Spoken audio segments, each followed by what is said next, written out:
देखिए संवेग क्या होता है, तो संवेग में दो चीज होता है, एक द्रव्यमान होता है, याद रखना संवेग में कितने दो चीज होता है, एक द्रव्यमान होता है, ठीक है, और दूसरा वेग होता है।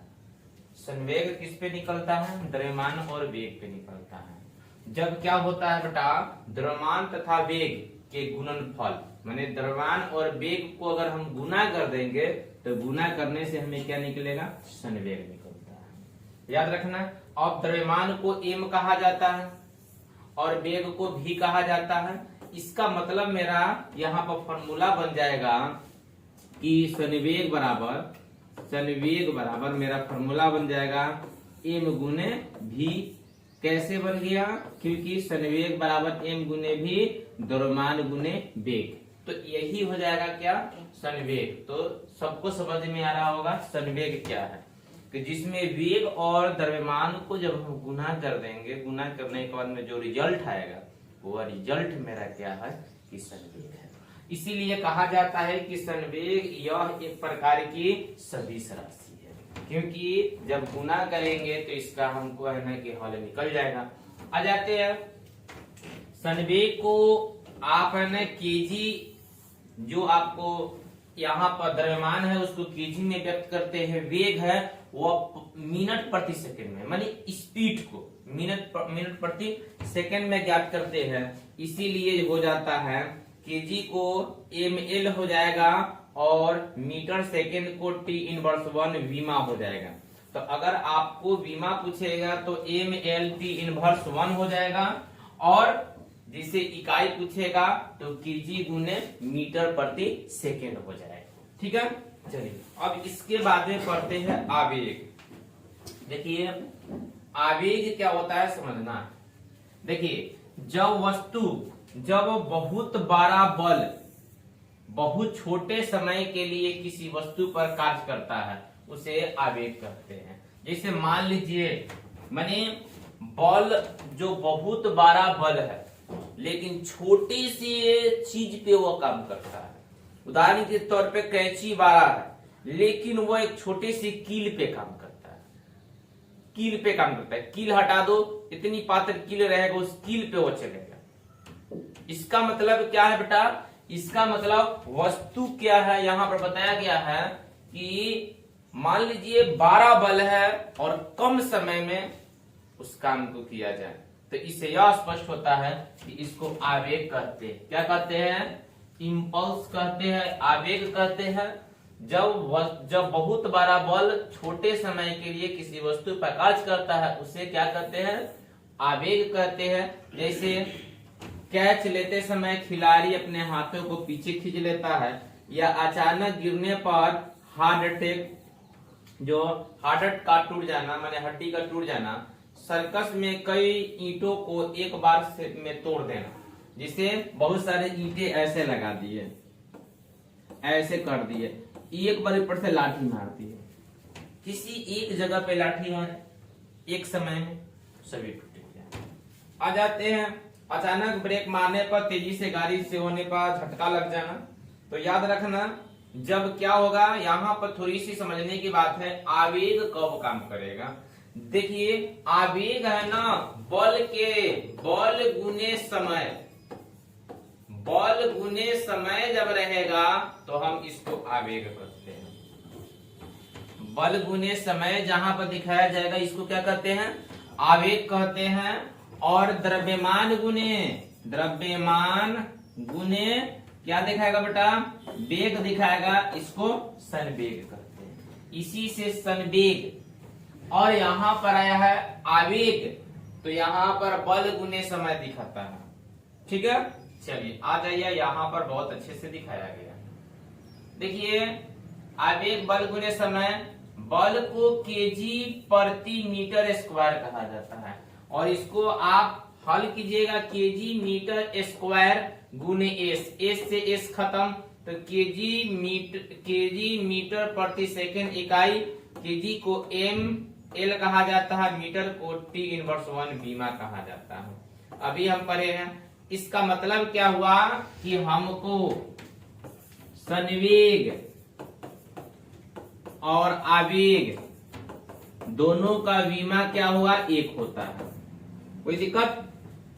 चलिए, आवेग और संवेग के संबंध दोनों में क्या रिश्ता है, आवेग और संवेग दोनों के बीच में संबंध ज्ञात करते हैं, रिश्ता ज्ञात करते हैं, रिलेशनशिप देखते हैं। तो आ जाते हैं, आवेग जो होता है बल गुने समय होता है। बल को मास कहा जाता है, ए में हो जाएगा, समय को टी कहा जाता है। अब एम बराबर क्या हो जाएगा, v2 माइनस v1 बाटा टी गुने टी। टी से टी खत्म। हमने इससे पहले v2 जो प्रारंभिक वेग अंतिम वेग पढ़ा हुआ था। आवेग बराबर होता है mv2 माइनस mv1 और m कॉमन निकालेंगे, कॉमन निकाल लेंगे तो हो जाएगा v2 minus v2 minus v1। तो ये आवेग हो जाएगा। तो आवेग के बारे में तुम समझ गए। आवेग बराबर होता है संवेग में परिवर्तन। संवेग में परिवर्तन का मतलब क्या होगा, देखिए, क्योंकि जब तक बल गुने समय, हम जिस पे बल लगाते हैं जो समय को बताता है वो किसी द्रव्यमान पे होगा और किसी वेग पे होगा। इसीलिए आवेग बराबर होता है संवेग में परिवर्तन। आ जाइए, मैथमेटिक्स है, इसको भी थोड़ा देखते हैं। देखना, इसको छोड़ देते हैं, मैथ बाद में समझेंगे। चलिए आ जाते हैं यहाँ पर। चलिए, संवेग संरक्षण का नियम। तो संवेग संरक्षण का नियम किस पे काम करता है, न्यूटन पे काम करता है।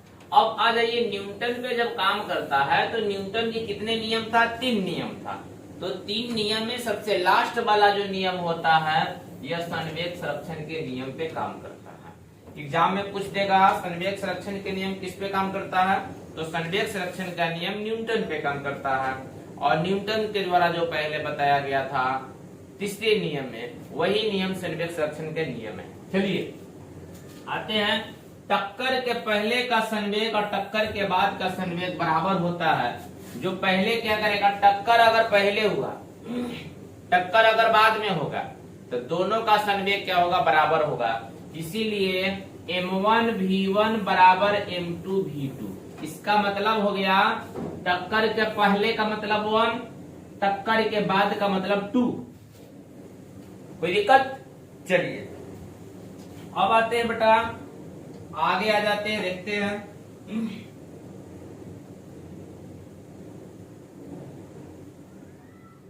चलिए, इसका मतलब उदाहरण देख लो। मान लो 1200 केजी का एक ट्रक है और 800 मीटर प्रति रफ्तार से 200 केजी के टेम्पू को टक्कर मारता है। अब आ जाइए, 1200 है, स्पीड है 80 मीटर प्रति सेकेंड और जो ट्रक का जो केजी है 1200 है, 200 केजी के रफ्तार से टेम्पू में टक्कर मार दिया तो टेम्पू किस रफ्तार से भागेगा बताइए। अगर 200 स्पीड 200 केजी के टक्कर से मारा है तो टेम्पू 200 केजी ही पीछे जाएगा। इसीलिए प्रारंभिक वेग और अंतिम वेग दोनों बराबर।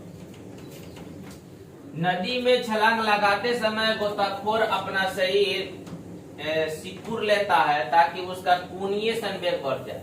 ऐसे करने से कोणीय संवेग बढ़ता है, जिसके कारण क्या होता है कि नदी में छलांग मारते हुए आदमी क्या होता है, अपने शरीर को सिकुड़ाता है। जितने वह सिकुड़ता है, जैसे उदाहरण के तौर पर भैंस ज्यादा भाग नहीं सकता है, सांप ज्यादा भागता है। क्यों?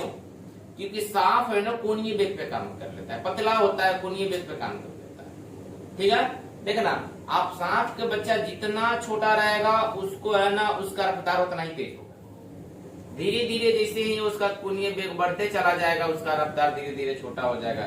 लोग कहता है कि नहीं, अरे सांप तो बहुत बुढ़ा गया था, इसको भगाने नहीं जा रहा। कैसे जाएगा? क्योंकि उसके कोणीय संवेग बढ़ गया। अब आते हैं अभिकेंद्र बल। देखिए, अभिकेंद्र बल का मतलब है कि काटी ठोकना। मान लीजिए यह एक कील है और कील के ऊपर से हम प्रेशर डालेंगे तो इसका कोण बना रहेगा, यही कोण जल्दी धंसेगा। आप कील में देखिएगा जितना जिसका कोण जितना पतला रहता है वो उतना ही गहराई तक जाता है, जिसका कोण पतला नहीं होता है वो ज्यादा गहराई तक नहीं जाता है।